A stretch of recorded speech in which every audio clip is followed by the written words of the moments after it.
भाई वो ट्रेन पकड़नी थी, मेट्रो में बैठे, देखा एक लेडीज सीट खाली है, भैया जाके बैठ गया वहाँ पर। अगले स्टेशन पे मेट्रो रुकी, कुछ लोग अंदर आए, तो एक साहब जो हैं बड़े स्लिम ट्रिम से थे, यंग से थे, हल्की हल्की दाढ़ी जो है दिख रही थी मास्क के पीछे से, कोविड नॉर्म्स की वजह से मास्क सबने पहन रखा था ऑफकोर्स। आके मेरे बगल में खड़े हो गए और इशारा करा उन्होंने। मैंने कहा क्या हुआ भाई? ये इशारा किया उन्होंने। मैंने कहा हाँ लेडीज सीट है, मुझे पता है, कोई लेडीज आएंगी तो मैं उठ के बैठ जाऊंगा, कौन सी बड़ी बात है इसमें।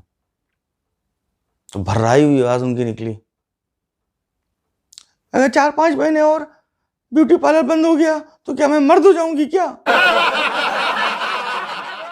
मेरी तो पूरी दाढ़ी निकल आएगी फिर।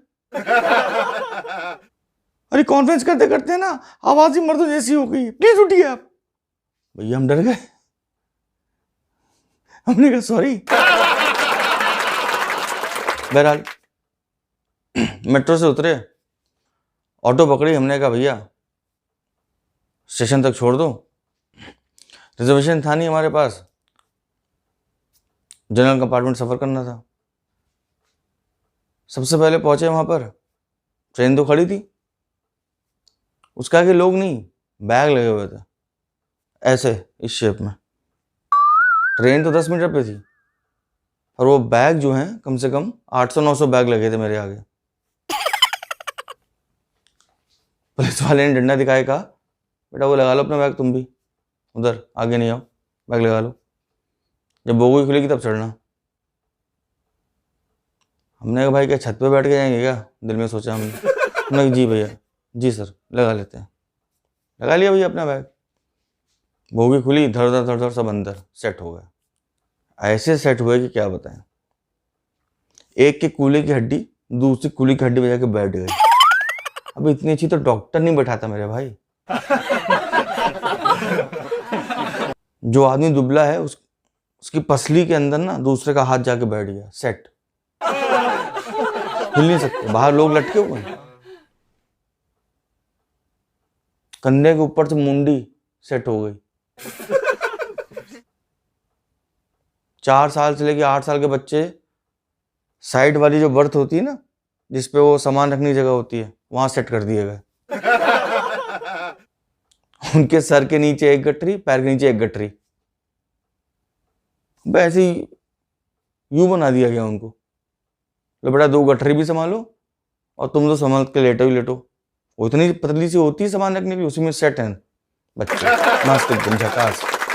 अगर भाई किसी को खुजली भी करनी है ना तो वो अपनी तो खुजली करता ही था, अपने बगल वाले खुजली मिटा देता था।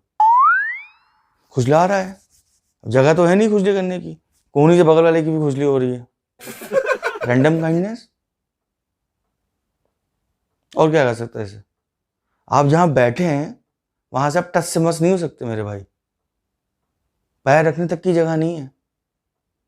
अगला अगर सांस भी ले रहा है ना तो वही पता चल रहा है।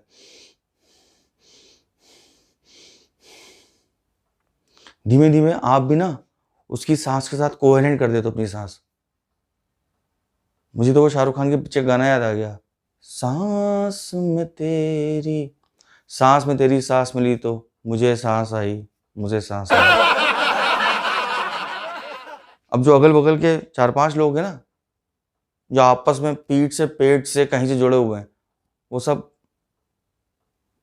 एक ही फ्रीक्वेंसी पे सांस ले रहे हैं। आप सोचिए, मतलब 5-5 का ग्रुप एक ही फ्रीक्वेंसी पे सांस ले रहा है। तो ये मैंने वहां जाके सीखा कि अगर आपको थोड़ी सी भी जगह बनानी है अपने लिए तो आपको ये करना पड़ेगा, आपका बगल वाला जब सांस छोड़ रहा है तो आप सांस लीजिए, और जब आपका बगल वाला सांस ले रहा है तो आप छोड़ दीजिए, तो आपको लगेगा हाँ यार थोड़ी स्पेस है मेरे आसपास। अब क्योंकि आपको इन्फ्लेट और डिफ्लेट करना है चेस्ट को, तो जाहिर सी बात है आपके साथ जो चिपका हुआ है ना बंदा, जब आप इन्फ्लेट करोगे तो वो डिफ्लेट करेगा। आपने सांस ली तो उसको सांस छोड़ देगा, एकदम ठस्सा में ठस्सा, कहीं कोई इतनी सी भी जगह नहीं, टॉयलेट तक भरे हुए हैं। बाहर से देखो तो आपको लगेगा टॉयलेट में जो है एक जेब और एक शर्ट झांक रही है, पर ऐसा नहीं मेरे भाई, वो कोई अपनी तशरीफ का टोकरा वहां टिका के बैठा हुआ है। बच्चे को, छोटे बच्चे को ना, अगर सूसू लगी है तो टॉयलेट तो खाली है नहीं और सीट छोड़ नहीं सकते आप, खड़ा कर दिया खिड़की पे।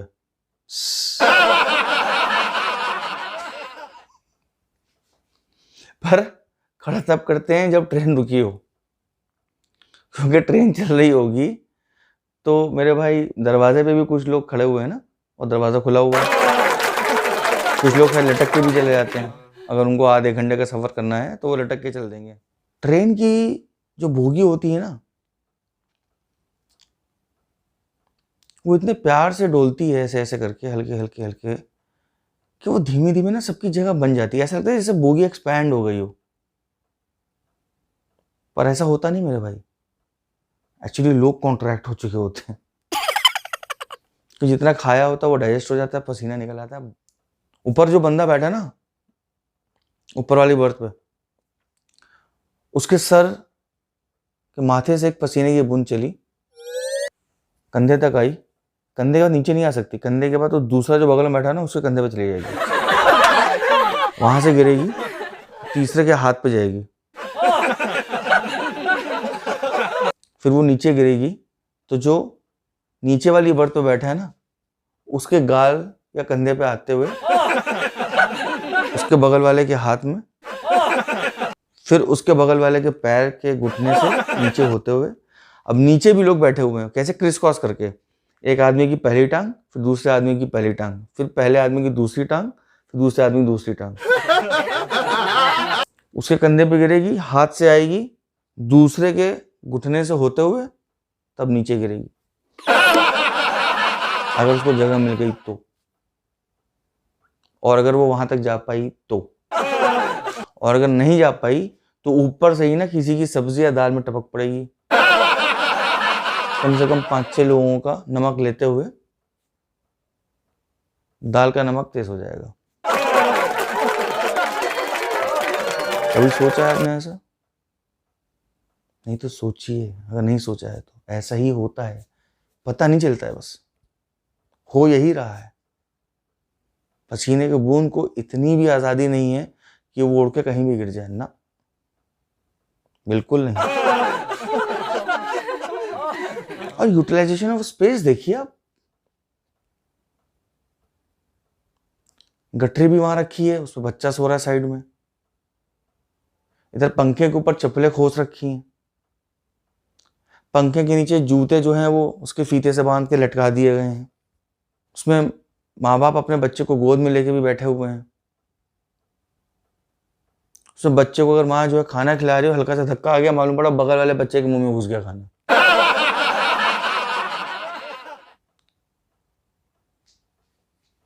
पीठ तो आप अपने खुजला ही नहीं सकते हैं, हाथ आपका पीछे जाएगा नहीं, तो बगल वाले से कहना पड़ता है। हालांकि अगल बगल वाले की छोटी सी फैमिली बनी जाती है ना, कि भाई थोड़ा सा कोहनी मार दे हल्की सी, बहुत परेशानी हो रही है।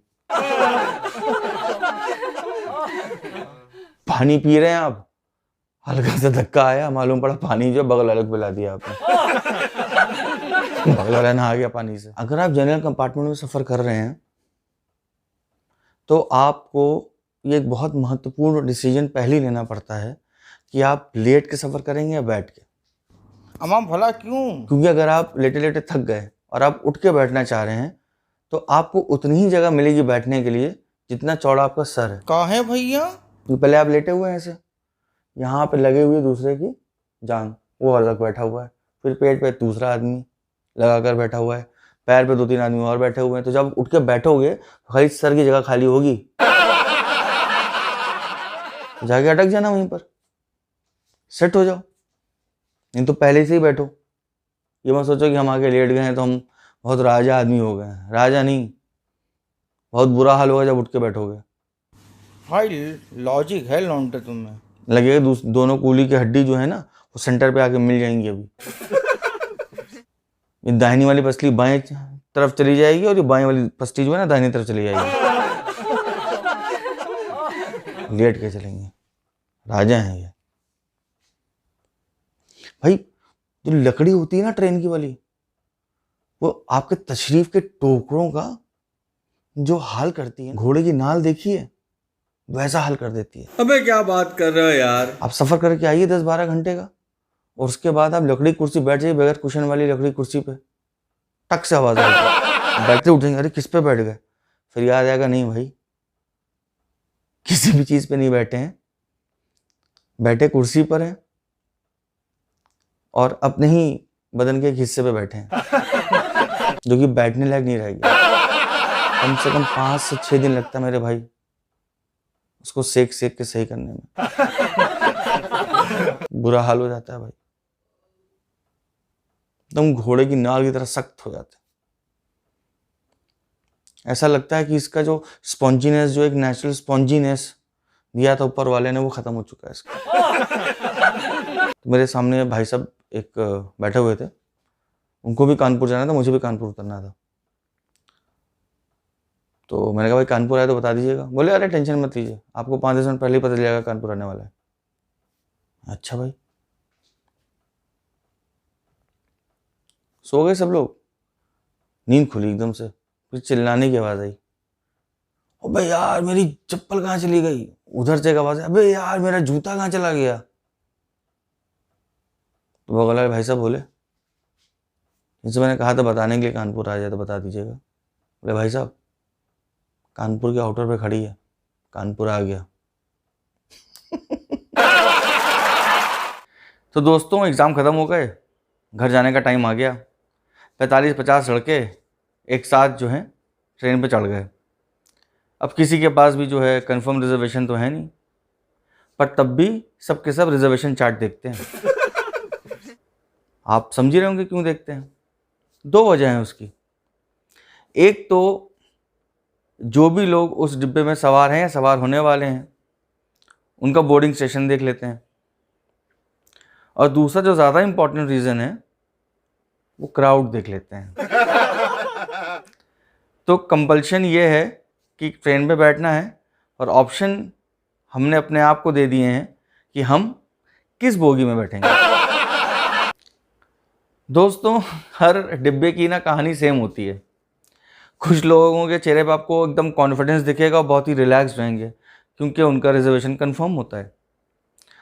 कुछ लोग आपको ऐसे देखेंगे कि थोड़ा परेशान है, वो टीटी के पीछे भाग रहे हैं क्योंकि उनका वेटिंग में है। कुछ लोग थोड़े सुस्त हैं, थोड़े चुस्त हैं क्योंकि उनका आरएसी है। कुछ लोग जो हैं ऐसे भी होते हैं जो जनरल का टिकट लेकर स्लीपर में बैठ जाते हैं, और कुछ ऐसे हैं मेरे भाई जिनका चेहरा कुछ भी नहीं बयान कर रहा है। उनका चेहरा ये भी नहीं बता रहा है कि उन्होंने टिकट लिया है कि नहीं लिया है। उन चेहरों को आप अभी पहचान नहीं पाएंगे, इसलिए उनसे ज़्यादा आँख से आँख नहीं मिलानी है। बहुत ही अनफ्रेंडली चेहरे होते हैं वो। दिल हमेशा यही कहता रहता है कि लगता नहीं है कि WT मतलब विदाउट टिकट होंगे ये। हर ट्रेन का वही माहौल, किसी न किसी एक सेक्शन में पत्ते ज़रूर खेले जा रहे होंगे और वहाँ हाहाकार मचा होगा, मस्ती का माहौल होगा। किसी एक सेक्शन में बच्चा ज़रूर रो रहा होगा और वो सबके कोशिशों के बावजूद भी चुप नहीं हो रहा होगा। और कुछ भाई लोग ऐसे हैं जो आपको बनियाहिन में मिल जाएंगे। उनके लिए ट्रेन ही घर है, उनके लिए जब तक वो सफ़र करते हैं वही उनका घर है। बस वो अपने एक कमरे से होकर दूसरे कमरे में निकलते जाते हैं, कभी वॉश बेसिन में मुँह धोने, कभी टॉयलेट में फ्रेश होने, पर रहेंगे वो बनियाइन में ही। कुछ हस्तियां ऐसी भी होंगी ट्रेन में जो आपको बहुत ही मॉड और हैप दिखेंगी। वो ये जताने की कोशिश करते हैं कि चल तो रहे हम स्लीपर में, पर एक्चुअली हम एसी में चलते हैं, ये मजबूरी की वजह से हम स्लीपर में चल रहे हैं। उसमें से कुछ लोगों को आप ऐसे पहचान सकते हैं जो अंग्रेजी नॉवेल हाथ में पकड़े होंगे, किसी की तरफ देखेंगे ही नहीं, और उनके पन्ना पलटने की रफ्तार जो है ना वो एक सी ही होगी अगर अगल बगल का क्राउड अच्छा है तो। वो ज़्यादा किसी की तरफ देखेंगे नहीं, ना मुस्कुराएंगे, बस नॉवेल पढ़ेंगे। कुछ लोग ऐसे भी होंगे जो हेडफोन लगाए होंगे और महंगा मोबाइल हाथ में पकड़े होंगे और उसकी स्क्रीन पे आपको कुछ इंग्लिश गाने चलते हुए दिख रहे होंगे, वो भी ज़्यादा किसी से बात नहीं करेंगे। और कुछ हाई एटीट्यूड वाले लड़के भी मिलेंगे आपको, जो कि लैपटॉप ही लेके चल रहे होंगे। तो आप कोशिश भी मत करिए उनसे बात करने की, क्योंकि वो रेंज के बाहर हैं। एक अंकल और एक आंटी ऐसे ज़रूर मिलेंगे जिनको गलती से अपर बर्थ अलॉट हो गई होगी, पर वो कोशिश करेंगे कि जिस भी बंदे को लोअर बर्थ अलॉट हुई है उससे एक्सचेंज कर लें। ये वार्ता लगातार चल रही होगी किसी न किसी सेक्शन में। तो हम जहाँ बैठे हुए थे वहाँ पर हमारे 3-4 दोस्त बैठे थे, और 3-4 लोग MST वाले स्टूडेंट्स बैठे हुए थे जो अप डाउन करते हैं अपना पढ़ाई के लिए। उसी में एक चना वाला आया और चना बेचने लगा, और बड़ी कविता के साथ जो है चना बेच रहा था।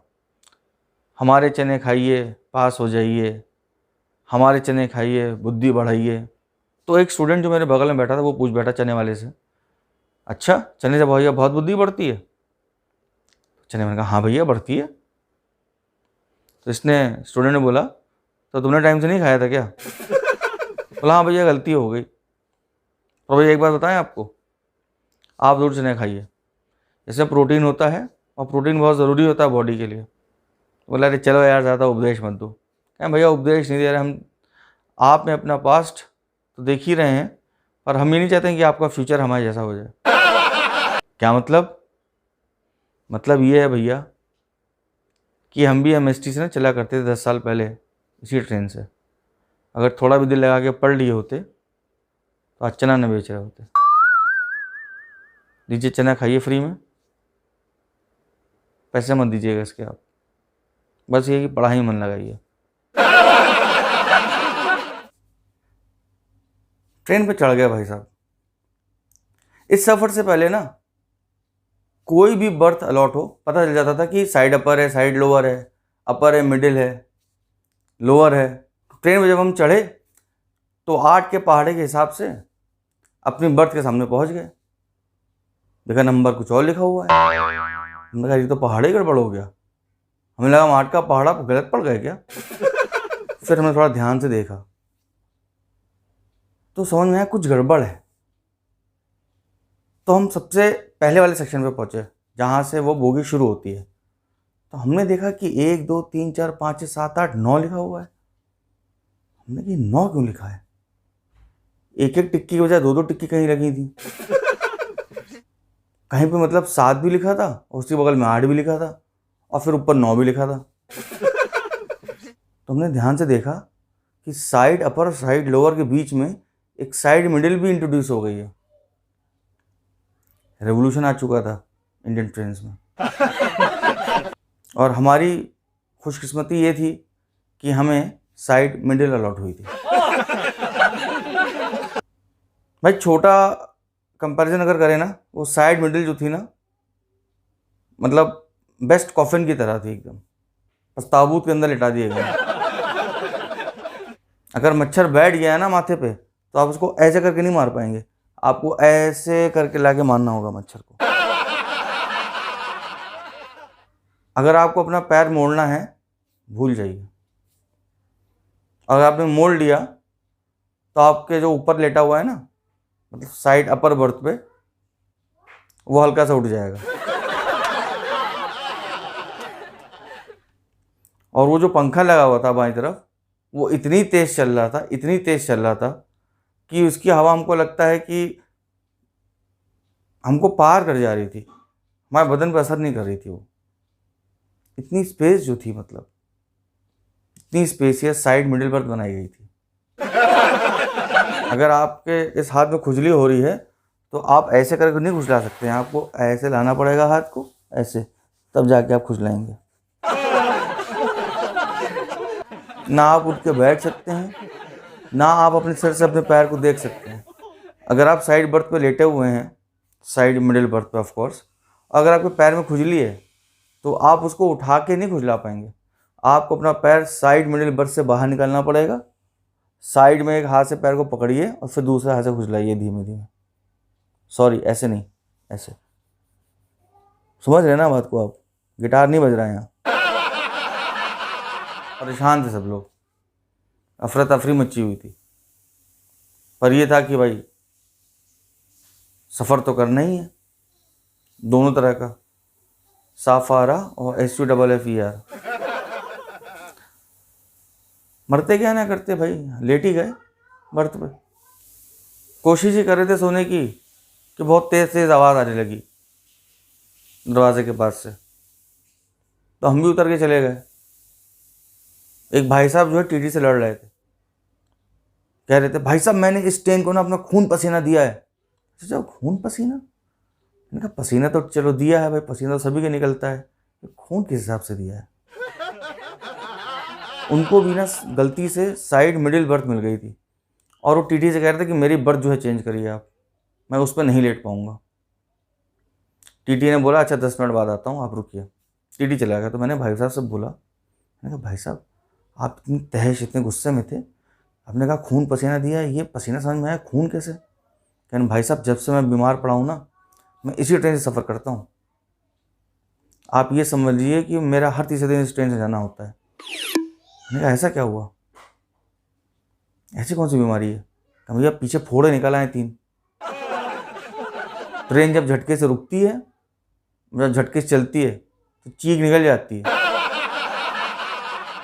बताइए खून दिया कि नहीं दिया? हमने कहा बिल्कुल सही भाई साहब, एक आप ही तो हैं जिसने ट्रेन को खून और पसीना दिया है, बाकी मच्छर तो हमारे बदन से पानी चूस रहे होंगे। उनके पर अभी प्रॉब्लम क्या है?